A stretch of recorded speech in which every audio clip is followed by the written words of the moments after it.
I mean, the title is You Can't Handle the Good News because I couldn't handle putting this all together this morning. But before we do that, we have a quick update from Jay Nygaard, the Turbine Guy who was here last Saturday. Got the turbine installed. You've seen some cool footage of that. He's got, I think, let's see, with the clip, Jim, can you pull up the clip he shared with us? And then get Jay on screen here as well. This one's, I don't even have this one ready. Hey, welcome, Jay. Welcome back, Jay. We have the 1 minute drone footage shot. Jim, do you have that link queued up? It was the last one I sent you on Telegram. There we go. Check the mic and make sure it sound right, boys.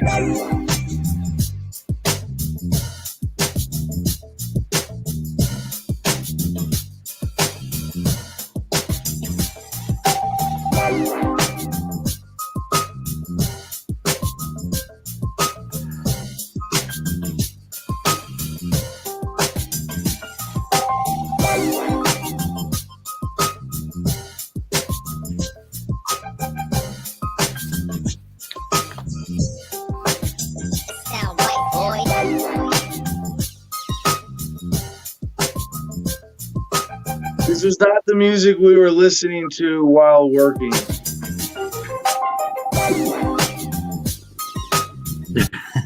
It's like the flag raising at Iwo Jima, but, a lot more righteous. I'd say it was more fun. Yeah, than it sure was. I love that. Cool. Well, I'm having a few technical difficulties with my Wi-Fi here. So if there's an issue, it's because of that. But we'll forge ahead. Sounds good, but not all the way home yet. Oh yeah, we're home. I'm see, we got home yesterday. Well, okay, 2 nights ago we got home. Well, you made an awesome road trip of it, and it was your son Kaylor who got that drone footage of us emplacing the turbine and chose the music to go along with it. My fault. Oh, that was yours. Okay, it's good. It's good elevator music. I like that. So I don't know what we're gonna be having you on every other Friday from now on to talk about updates and tech and answer more of my dumb questions. We had some of those last weekend, but I got a dimmer bulb. And the bedroom looks amazing. Yeah, it's funny how one little word can make a big difference. But you know what's actually funnier about that, Jay? So anyway, for everyone who doesn't know, I was just learning to do electric with this cabin project, and had in the bedroom a fan light with dimmer switches for both, or a dual dimmer switch, really. And the light was like super dim and it wouldn't get bright. And I didn't understand why. And so Jay was like, because you don't have a dimmable bulb in there? Like, oh yeah, okay. So I went to the store and I got one, I put it in there, and then I went to put the cover back on and the cover doesn't fit now. but you got light. But we have plenty of light. The light works. It's no other electrical issue. So that's a relief. And I have yet to go in and fix all the problems with the breaker box, but everything's still running. So yeah, Jay taught me how to rewire the breaker box properly. So I'm looking forward to that now. But with the turbine, yesterday just for fun, we unhooked the wires to watch it spin because we had a little bit of a breeze, and even when it was a light breeze, man, that thing cranks. It's amazing. And one of the fun things about playing with this, and maybe you can explain how this braking function works today. There are 3 wires from 3 different magnetometer generators in the turbine, and when they combine, they oppose forces, right? And to have a braking effect on you're going to put this in that proper language for me. But we went out yesterday, and my buddy was like, "Well, how come it's not moving?" Like, well, because it's braked, it's stopped, it's got this electric brake that we put on by touching the wires. And so he's like, well, untouch them. And I was like, all right. And the point with this is that we just don't want live wires hanging out there when they're not hooked up to something, and we don't want them getting wet or being exposed. So we went and unhooked it and, made sure that they were safe. And man, that thing, and it puts out such a beautiful humming noise.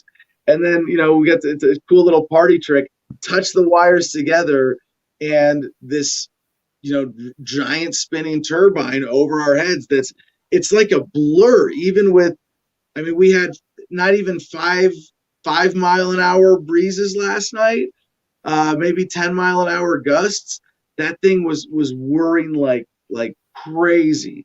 And then touch the wires and it just goes, in like 2 turns goes to a full stop. Yep, that's what they do. You got to remember it was spinning so fast because there was no resistance on the turbine. Once you get it hooked up and run all the wires to the charge controller, it's not going to quite spin like that because the whole system's going to put a resistance on it that it's got to fight. So, because the electricity will be engaged on the magnets cranking against or engaging them to turn that centrifugal force into electric, whereas when it's just open, then it spins totally freely. Correct. And then if you cross them like you did, what you're doing is you're short circuiting all 3 phases, or 2. You can just do it with 2 phases. What you have to remember is how a permanent magnet generator works is the magnets are permanent. They're mounted in a permanent location, and these happen to be mounted so that they spin around a thin disc that's up in there that has 3 different sets of windings. So as it spins, these magnets spin around these 3 separate sets of windings, you get 3-phase AC come out. Now, when you short circuit that, the short circuit and keeping the electricity all up in there actually causes super resistance to it. So you can imagine, like I said, it's spinning really fast because there's no resistance. It's not hooked up, right? Well, when you hook it up, it's not going to spin as fast because it's going to have to fight that resistance. And the more it pumps out, the more resistance it's fighting. Well, when you short circuit it, it puts a premium amount or maximum amount of resistance up there, which is why it locks it down. Nice. All right, Jay, we got a lot of good news to get to today. What is it you're looking forward to in good news right now with alternative energy? We were talking about lithium iron batteries as the next generation. That seems like that's what the off-grid energy community is enjoying, is lithium iron batteries becoming cheaper and more readily available. Is that right? Yep. The lithium iron phosphate, got to have that phosphate on the end, because the others are lithium ion. Li with a little plus. These are actual lithium iron phosphate batteries, and this is the next generation, but there are more and more generations of battery storage coming. All kinds of new ideas. I have one client who bought a whole bank of used batteries from the U.S. Navy, from a submarine, to put at his place up in the high Rockies, and he's had nothing but good results from that. All right, we got a question here from the comments. Psychic Taxi. This is Ed Vallejo asks, what's the peak output you've gotten out of it so far? And I can't answer this because we just installed it and we're waiting to have a few other electrical components in place before we run the wire into the system.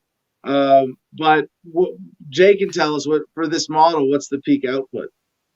Well, the peak output, it's rated at 300 watts, but I have actually seen the turbine I brought down to you get up to 600 watts before the electronics kicked in and shut it down. So this thing will run 350 to 400 watts without much of an issue.